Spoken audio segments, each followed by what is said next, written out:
সবজির রং সবুজ রেখে একদম শর্টকাট পদ্ধতিতে রান্না করেছিলাম চাইনিজ সবজি। আলহামদুলিল্লাহ, মাশাল্লাহ, রেস্টুরেন্টের থেকে কোনো অংশে কম হয়নি।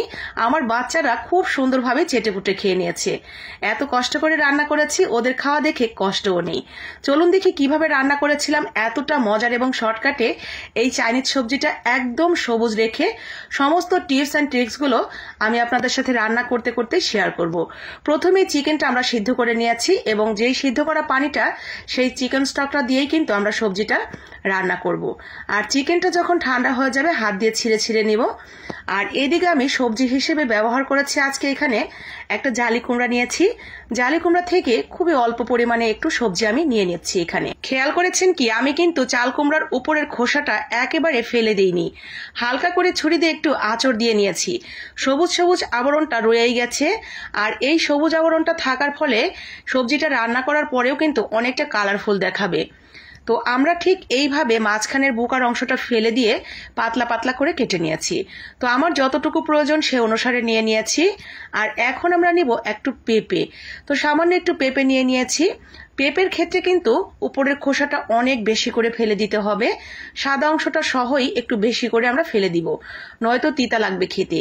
তো এইবারেও আমি পেঁপের বোকা অংশটা ফেলে দিয়ে সুন্দর করে পাতলা পাতলা করে কেটে নিব। তো পাতলা পাতলা করে কেটে নিয়ে এরপরে আমি যেই সবজিটা দিব সেটা হলো চিচিঙ্গা। চিচিঙ্গাটাও উপর থেকে খোসাটা ফেলে দিয়ে মাঝখানের বীজের অংশগুলো ফেলে দিয়ে আমি পাতলা পাতলা করে তেরসা তেরসা করে কেটে নিয়েছি। আর এখন নিয়েছি অর্ধেকটা গাজর, একইভাবে কেটে নিয়েছি। এখন সবজিগুলোকে মাত্র 1 থেকে 1.5 মিনিটের জন্য সিদ্ধ করে নেব। তবে সিদ্ধ করার আগে ফুটন্ত পানিতে দিয়ে দিয়েছি অল্প একটু খাবার সোডা। খাবার সোডাটা দেওয়ার কারণে সবজিগুলো কিন্তু খুব দ্রুত সিদ্ধ হয়ে যাবে 1-1.5 মিনিটের মধ্যেই। সিদ্ধ করে নিয়েই আমরা সাথে সাথে তুলে নিয়ে দিয়ে দিব ঠান্ডা পানিতে। বরফ ঠান্ডা পানিতে দেওয়ার ফলে এই সবজিগুলোর কুকিং প্রসেস বন্ধ হয়ে যাবে আর সবজির রংটাও একই রকম থাকবে। তুলে নিয়েছি আর এইখানে চিকেনটাও আমি রেডি করে নিয়েছি। এখন প্যানের উপরে দিয়ে দিয়েছি অল্প একটু তেল। তেলের পরিবর্তে এখানে বাটারও দিতে পারেন। তার উপরে দিয়ে দিয়েছিলাম একটু রসুন কুচি এবং আদা কুচি, সাথে কয়েকটা বড় বড় করে কেটে রাখা পেঁয়াজ কুচি। অল্প একটু নাড়াচাড়া করে দিয়ে দিলাম সেই চিকেনটা দিয়ে অল্প একটু নাড়াচাড়া করে দিয়ে দিব ওই যে আমরা যে চিকেনটা সিদ্ধ করে পানি রেখেছিলাম সেই চিকেন স্টক।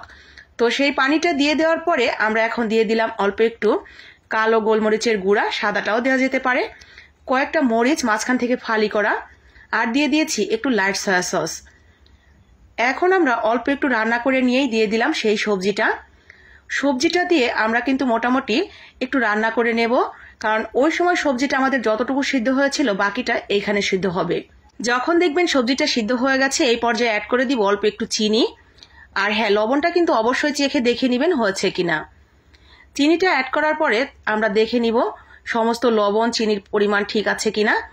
যদি ঠিক থাকে তখন দিয়ে দিব এখানে কর্নফ্লাওয়ার। আমি এখানে 1.5 চামচের মতো কর্নফ্লাওয়ার নিয়ে পানি দিয়ে গুলিয়ে নিয়েছি। কর্নফ্লাওয়ারের পরিমাণ দেখে বুঝে নিতে হবে আপনি কতটুকু ঘনত্ব খেতে চাইছেন। কর্নফ্লাওয়ারটা দেওয়ার সাথে সাথেই কিন্তু নাড়া দিয়ে নিতে হবে, নয়তো দলা পেকে যাবে। আর কর্নফ্লাওয়ার দেওয়ার পরে খুব বেশি রান্না করার দরকার নেই। তো ঠিক এরকম যখন হয়ে গেছে আমি নামিয়ে এটাকে গরম গরম পরিবেশন করে নেব। মাশাআল্লাহ, দেখতেই পাচ্ছেন সবজির রংটা একই রকম রয়েছে যেমন ছিল কাঁচা অবস্থায়। একদম সবুজ রেখে একদম শর্টকাটে আজকে আপনাদের সাথে আমি চাইনিজ সবজির একটা রেসিপি শেয়ার করলাম। এই মৌসুমটাতে খুব বেশি সবজি পাওয়া যায় না, যা ছিল তা দিয়েই বানিয়ে ফেলেছি। ভালো লাগলে লাইক কমেন্ট শেয়ার করে দিবেন বাকি আপুদের জন্য।